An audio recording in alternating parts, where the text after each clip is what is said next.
السلام علیکم dear students, ایک بار پھر ہم آپ کی خدمت میں حاضر ہیں اپنے ایک نئے لیکچر نمبر 3 کے ساتھ، جس میں ہم مختلف عبارات کی وضاحت آپ کے سامنے یہاں پر بیان کریں گے اور مختلف پیراگراف کی سلیس کو آپ کے سامنے یہاں پر ان کو بیان کرتے ہیں۔ ہمارے آج کے اس سبق نمبر 4 ہے، جس کا عنوان ہے کہ محنت پسند خرد مند، اس کی عبارت نمبر 1 جو ہمارے پاس یہاں پر موجود ہے، جس کا آغاز ہو رہا ہے کہ سیر کرنے والے گلشن حال کے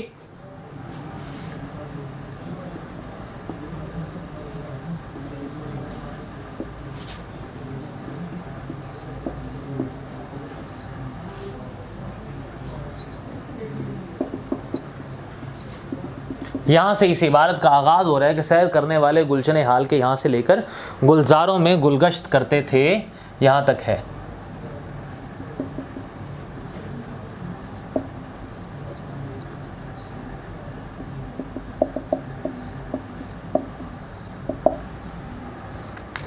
عبارت ہم آپ کے سامنے یہاں پڑھتے ہیں کہ سیر کرنے والے گلشن حال کے اور دوربین لگانے والے ماضی و استقبال کے روایت کرتے ہیں کہ جب زمانہ کے پیرہان پر گناہ کا داغ نہ لگا تھا اور دنیا کا دامن بدی سے غبار سے پاک تھا، تو تمام اولاد آدم مسرت عام اور بے فکری مدام کے عالم میں بسر کرتے تھے۔ ملک فراغ تھا اور خسر و آرام رحم دل فرشتہ مقام گویا ان کا بادشاہ تھا، اور نہ ریت سے خدمت چاہتا تھا، نہ کسی سے خراج باج مانگتا تھا۔ اس کی اطاعت و فرما برداری اس میں ادا ہو جاتی تھی کہ آرام کے بندے قدرتی گلزاروں میں گلگشت کرتے تھے۔ مولانا محمد حسین آزاد سبق کے ابتدائیہ کے اندر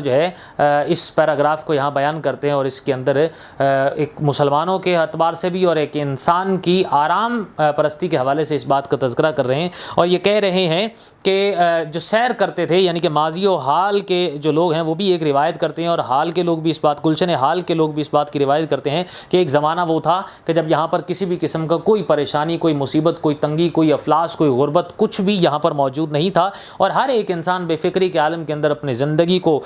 بسر کر رہا تھا۔ خسرو آرام جو کہ یہاں کا ایک نہایت نیک صفت اور فرشتہ سیرت بادشاہ سمجھا جاتا تھا، جو نہ تو کسی کو تنگ کرتا تھا، نہ ہی کسی سے کوئی معاوضہ اور کام لیتا تھا، نہ ہی کسی پر کوئی ٹیکس عائد کرتا تھا، بلکہ اس کے لیے اطاعت و فرما برداری اسی انداز کے اندر مکمل ہو جاتی تھی کہ یہ آرام کے بندے قدرتی گلزاروں کے اندر یہاں پر اپنی زندگی کو بسر کر رہے تھے۔ مولانا محمد حسین آزاد انسان کی اس سے پہلے کی جو گزشتہ حالی ہے، جو کہ بہت زیادہ خوبصورت انداز کے اندر، اسے کو تخیلاتی انداز کے اندر اس کو بیان کرتے ہیں کہ انسان کس قدر آرام پرستی کے اندر موجود تھا، کس قدر چین کی زندگی کو بسر کر رہا تھا۔ تو اس میں کسی حد تک وہ انسان کے جنت کے اندر رہنے کے منظر کو بھی یہاں پر بیان کیا جا رہا ہے کہ جہاں کسی انسان سے کوئی کام نہیں لیا جاتا تھا، کسی قسم کی کوئی فکر نہیں تھی، اور جہاں کسی انسان سے کسی بھی قسم کی کوئی تنگی موجود نہیں تھی۔ اس لحاظ سے یہاں پر اس کا ایک تذکرہ کرتے ہوئے خوبصورت انداز کے اندر مولانا محمد حسین آزاد یہ نظر آتے ہیں۔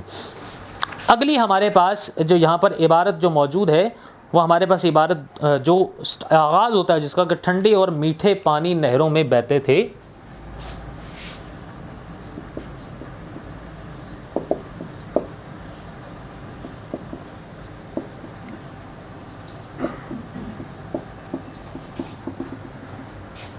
یہاں سے اس کا آغاز ہوتا ہے، اور یہ جو اختتام ہوتا ہے کہ نعمتوں کے مزے دیتے تھے۔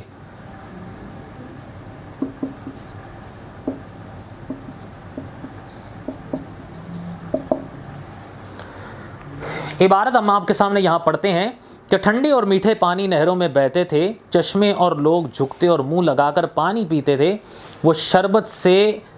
سوا مزہ اور دودھ سے زیادہ قوت دیتے تھے، جسمانی طاقت قوت ہاضمہ کے ساتھ رفیق تھی، بھوک نے ان کی اپنی زبان میں ذائقہ پیدا کیا تھا کہ سیدھے سادے کھانے اور جنگلوں کی پیداواریں رنگا رنگ نعمتوں کے مزے دیتے تھے۔ مولانا محمد حسین آزاد اپنے اس پیراگراف کے اندر انسان کی جتنی پر آسائش جو زندگی ہے اس کا تذکرہ کرتے ہوئے بیان کرتے ہیں کہ ایک منظر ایسا تھا کہ جس کے اندر ٹھنڈے اور میٹھے پانی لوگ ان کے ساتھ اپنی زندگی وہ اس کو گزر کر رہے تھے، اور وہاں سے اپنے پیاس کو بجھا رہے تھے، اور چشمے پر جب بھی لوگ کہیں پر جھکتے تو وہیں سے اس کو منہ لگا کر پانی کو پی لیتے تھے، اور دودھ سے زیادہ قوت جو دینے والا پانی وہاں پر موجود تھا وہ شربت سے تھا، جس کا مزہ بہت زیادہ تھا، اور جسمانی طاقت ہی قوت ہاضمہ کے اندر ایک اہم کردار ادا کرتی تھی، اور انسان کی اپنی ایک زبان کے اندر جو ہے نہایت منفرد اور خوبصورت جو ہے وہ ذائقہ موجود تھا، اور یہاں کے سیدھے سادے کھانے اور جنگلوں کی پیداواریں جو ہے وہ رنگا رنگ نعمتوں کے مزے انسان کے لیے موجود تھے۔ گویا یہاں پر ایک جنت نما ایک منظر کو پیش کیا جا رہا ہے جس کو مولانا محمد حسین آزاد انسان کی زندگی کے اندر بیان کرتے ہیں، اور اس لحاظ سے بیان کرتے ہیں کہ یہ وقت وہ تھا جہاں انسان کو کسی بھی قسم کی فکر نہیں تھی یا پریشانی نہیں تھی، اور انسان بہت ہی زیادہ پرسکون انداز کے اندر اپنی زندگی کو بسر کر رہا تھا، اور زندگی کے روز و شب اس کے بغیر کسی تکلیف کے اور مصیبت کے اور پریشانی کے جو ہے وہ گزر رہے تھے یہاں پر۔ تو اس کے اندر بھی ایک اچھے اور انوکھے منظر کو یہاں پر جو ہے یہ مولانا محمد حسین آزاد بیان کرتے ہیں اس